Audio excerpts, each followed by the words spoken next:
In this video, we're going to be taking a look at my top 20 all-time greatest bass intros. Now, I actually got the idea for this video from a Rick Beato video. He did a video on the top 20 acoustic guitar intros, and it was a great video. I loved it, and I thought, you know what? We should have one of these for bass. There's so many amazing bass intros to songs out there. So I'm going to be showing you my top 20 in this video. And in order to achieve the tone of some of these bass lines, I'm going to be using different effects. And I know people always want to know what pedals I'm using. So I'm going to be linking all the pedals I'm using down in the description box below.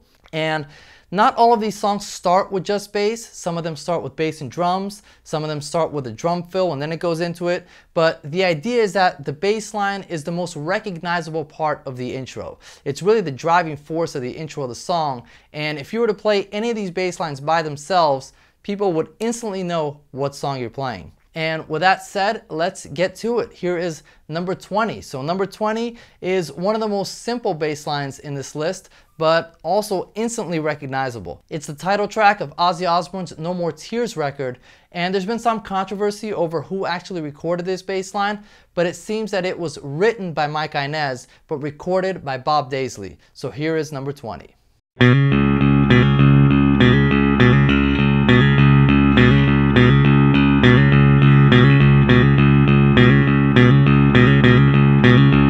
Number 19 is from a band that actually has a lot of great bass intros, but this is one of my favorites, and it's in an odd time signature, and it goes from 1 bar of 5/8 to 1 bar of 7/8.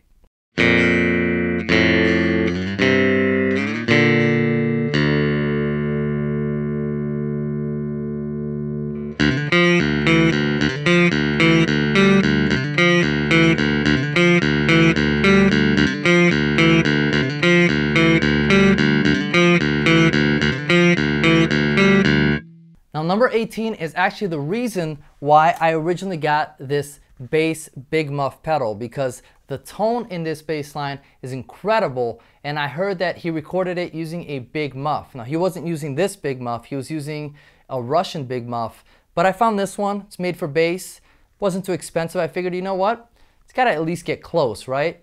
And not really. I didn't really like this pedal. Never really was able to get a good sound that I liked out of it, especially in the mix. I don't like how it sounds in the mix. But I discovered that if I went from this pedal into a Sans amp, it actually sounds really awesome. So let me show you what I mean. So check this out. This is just the dry bass signal. And then we add the big muff. Sounds okay, but then we add the Sans amp.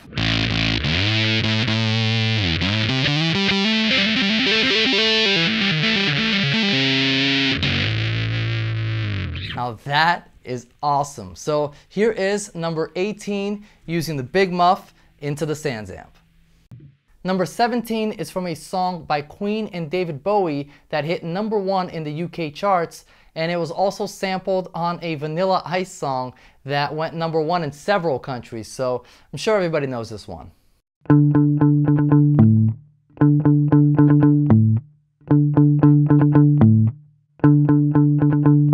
Number 16 is from the Curtis Mayfield album Superfly, and it's a classic of the 1970s soul and funk music.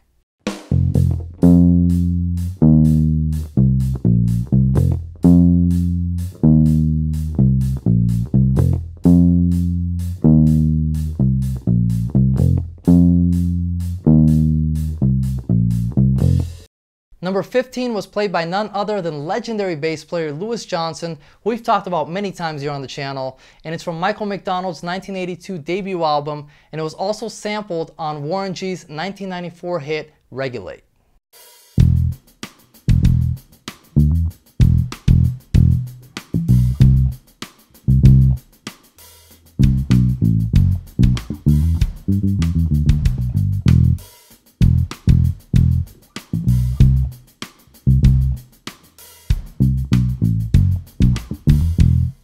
Number 14 is from the godfather of slap bass himself, Larry Graham, and it's from his band Graham Central Station's 1974 debut album.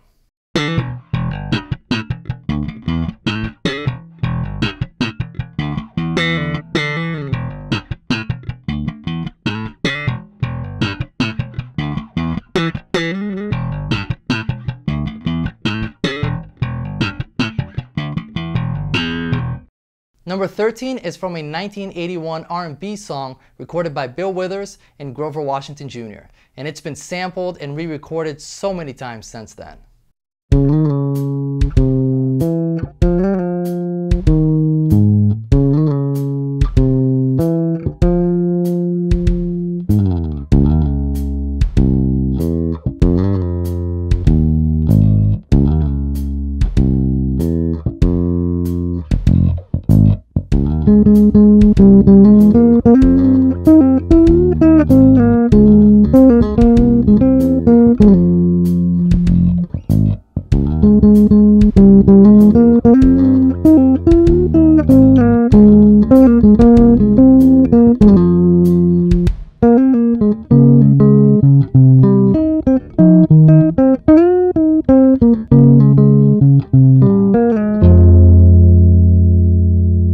Number 12 is one of Herbie Hancock's most recognizable songs, and it's from his 1973 album, Headhunters, and features an incredible bass line from Paul Jackson.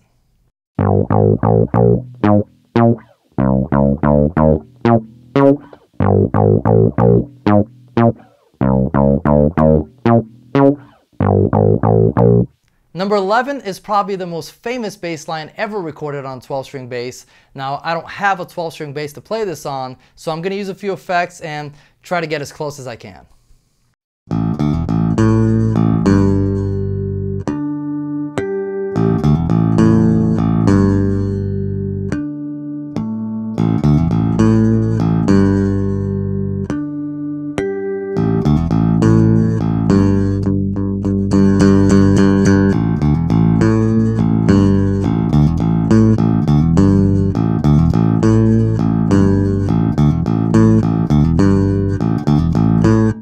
Number 10 was written by Queen bassist John Deacon. It was a worldwide hit, and it's credited as being Queen's best-selling single.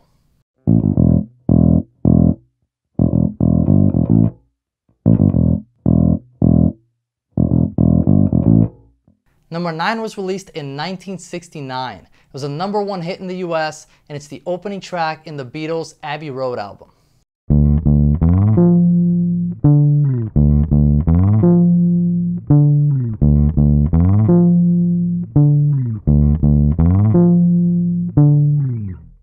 Number 8 is from the Commodores' 1977 self-titled album. It starts off with a drum fill and then goes right into this bass line that you'll all recognize.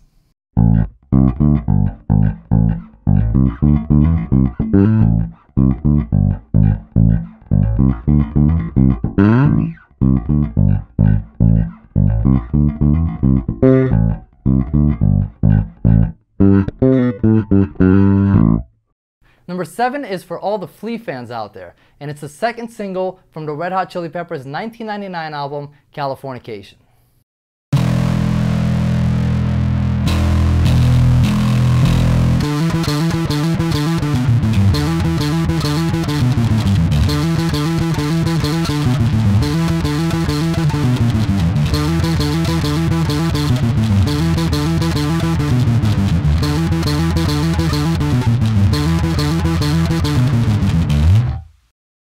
Number 6 was AEROSMITH's breakthrough single and their first top 40 hit.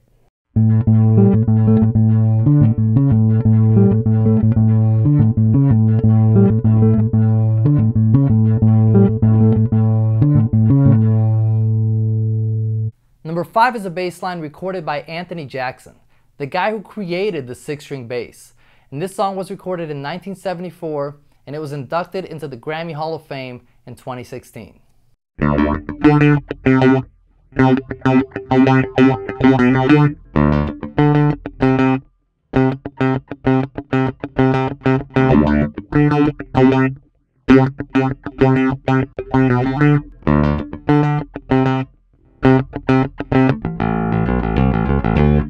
Number 4 is in the odd time signature of 7/4, and it was Pink Floyd's first hit in the US.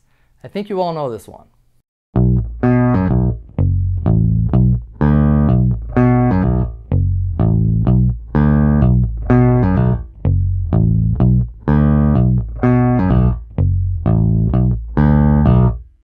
Number 3 is an incredible bass line from Bernard Edwards, and it's one of the most sampled songs in history. Number 2 was released in 1961 by Ben E. King. There have been over 400 versions of this song recorded by many different artists, and the bass line, it's unmistakable.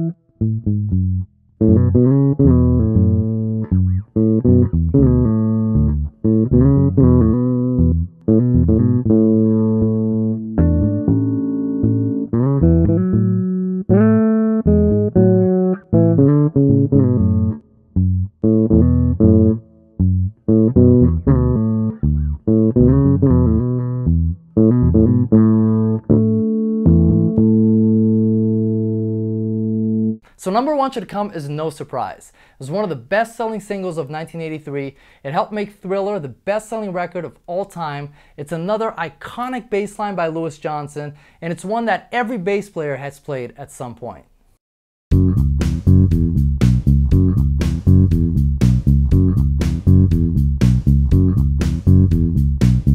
So that concludes our list of 20 greatest bass intros. Honestly, there are so many amazing bass intros out there. It was so hard to pick just 20. There are so many that I like that didn't make the list just because I couldn't fit them all in there. So if I missed any of your favorites, let me know what they are in a comment down below. Also, let me know, did you know all those songs or did you learn something new in this video? Let me know in a comment as well. Look forward to seeing your opinion, seeing what you thought about the video. And if you liked the video, make sure you leave a like on the video because that really helps the channel. So if you want to see more videos like this, you want to see more content on this channel, the least you can do is hit that like button. Help me out to get more reach on this channel. And with that being said, hope you guys enjoyed this video and I'll see you on the next one.